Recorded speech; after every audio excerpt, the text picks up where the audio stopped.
Sejam bem-vindos ao Clio, canal de História e Literatura. Eu sou o Bruno e nesse vídeo a gente vai pensar por que nós, professores de História, ensinamos História.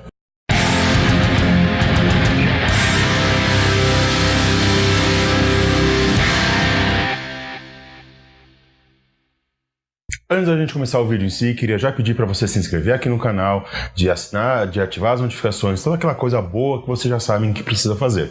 Também queria aproveitar para vocês entrarem lá no nosso financiamento do Catarse. Lá você encontra faixas de contribuição de 5 a 100 reais. Os links estão aqui na descrição e no izinho aqui em cima. Lembrando que você financiando o Clio, você ajuda a gente a produzir mais e mais diversos conteúdos para você. Então, se você tem alguma graninha aí sobrando e quer apoiar o Clio, entra lá, que é uma boa forma de você ajudar a gente. A ideia desse vídeo surgiu para mim quando eu comecei agora a dar aula num colégio aqui em São Paulo, na Vila Matilde, onde eu assumi as turmas de 6º, 7º, 8º e 9º ano das disciplinas de História, Geografia e Filosofia.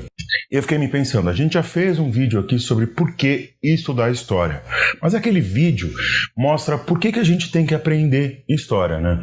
O que a História nos traz. Agora, a minha questão aqui é por que ensinar História? Esse vídeo é, de uma certa forma, um complemento e um diálogo com aquele vídeo. Por que ensinar História, afinal? Simplesmente porque está no BNCC? Simplesmente porque a legislação nos obriga? Sim. De certa forma, sim.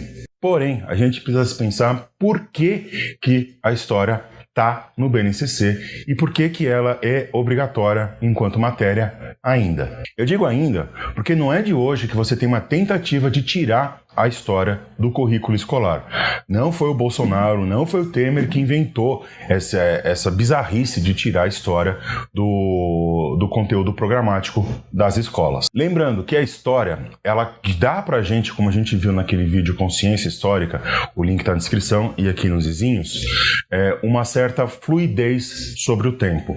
Nos dá dilatação para o tempo e a experiência do tempo. Ou seja, nós podemos comparar o tempo de hoje com o tempo de ontem. E se a gente alia isso a um julgamento crítico, nós podemos fazer uma comparação crítica entre o hoje e o ontem, despertando assim uma esperança no amanhã. Só por isso já valeria a pena ensinar História. É preciso se lembrar que a História quanto matéria e a História como ciência surgem basicamente ao mesmo tempo, lá no século XVIII. A escola, como nós entendemos, ela surge no reino da Prússia. Ela surge como uma forma de educar os jovens prussianos para eles entenderem o que é ser um prussiano, como se comportar sendo um prussiano. E o que é ser um prussiano é entender a história da Prússia. Dessa forma, a história geraria um caldo cultural e civilizatório e de cidadania para os jovens. É por isso que História nas escolas é um debate ferrenho de quem ou do que ensinar ali naquela matéria. Porque é pela história que a gente vai se tornar diferentes do que nós fomos e do que nós seremos, além de definir o nosso papel dentro da sociedade. E que sociedade é essa? Ensinar a História, então, se torna quase uma obrigação em termos formais para nós professores. Percebemos, então, que ensinar História nada mais é do que construir com os alunos uma consciência e um conhecimento histórico. Dessa forma, ensinar História é uma coisa que deveria partir do Estado. O Estado, ao invés de tentar tirar História, deveria defender o ensino de História. Essa tentativa de manipular a História para os fins que o Estado ou o regime quer, também não é nenhuma novidade. Controlar o BNCC é controlar o conteúdo de História. E aqui é sempre bom lembrar 1984, aquele famoso romance do George Orwell. Quem controla o presente, controla o passado.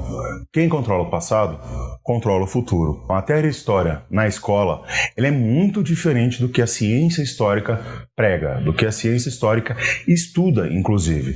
A maioria absoluta dos colégios e do material didático ainda faz uma uma história meio positivista, se calcando num conteúdo absurdo, enorme, um volume enorme, ao invés de tratar a história de maneira transversal ou temática. E ainda tratar a história como microhistória. Você não tem uma diversidade, por exemplo, metodológica em termos de livro didático. É sempre aquela narrativa meio vazia sobre fatos pretéritos que chegam até nós. A história na escola se torna uma coisa chata, enfadonha, que não leva nada a lugar nenhum.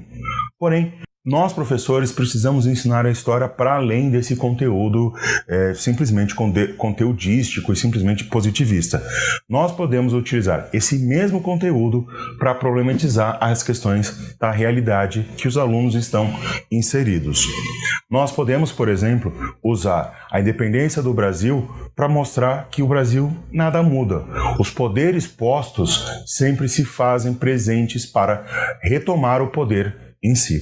Eu sempre gosto, nas minhas aulas sobre capitanias hereditárias, por mostrar que o sistema de capitanias hereditárias pode parecer absurdo numa primeira visada.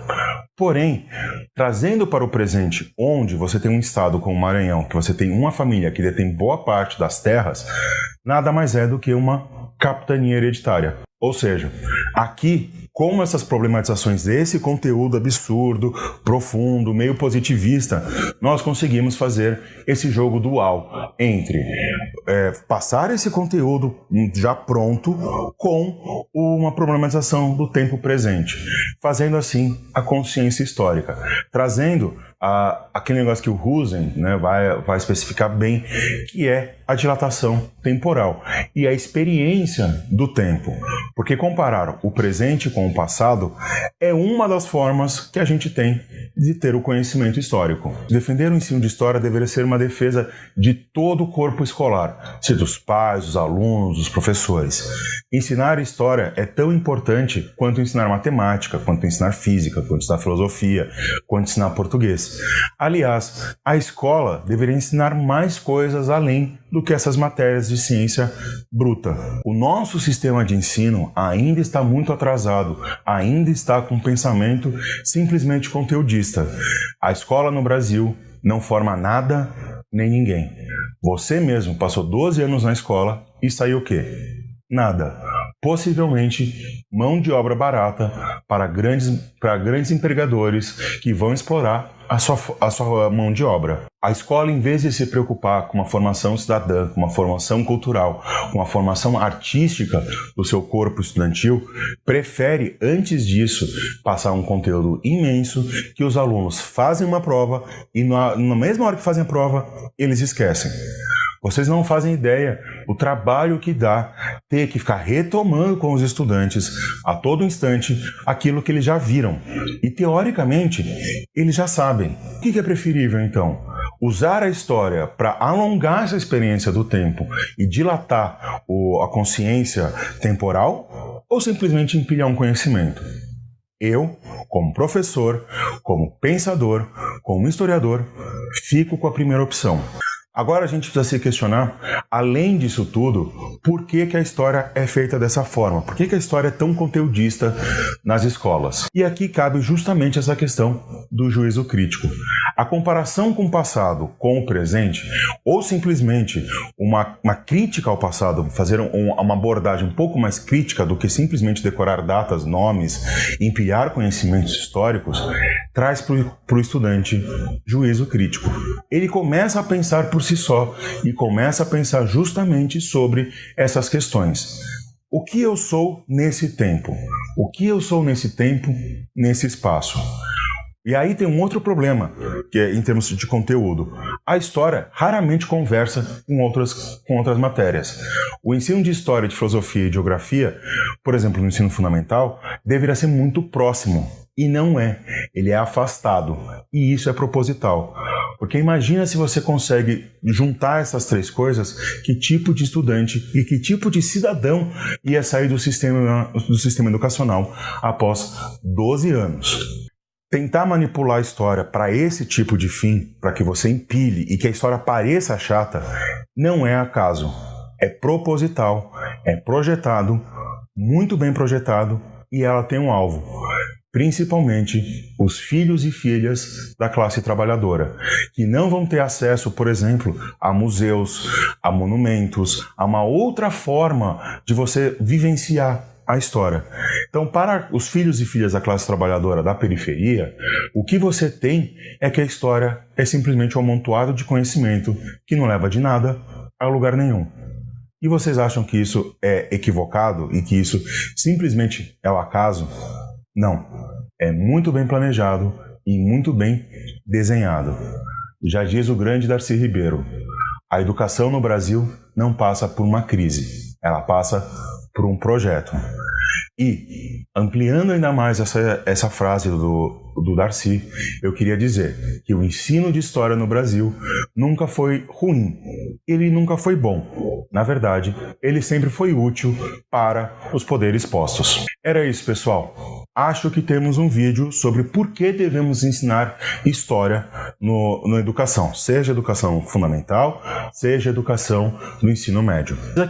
Diz aqui no comentário a sua vivência como estudante com história ou a sua vivência como professor de história e o ensino de história. Não deixa de compartilhar esse vídeo, de dar aquele joinha, de se inscrever no canal.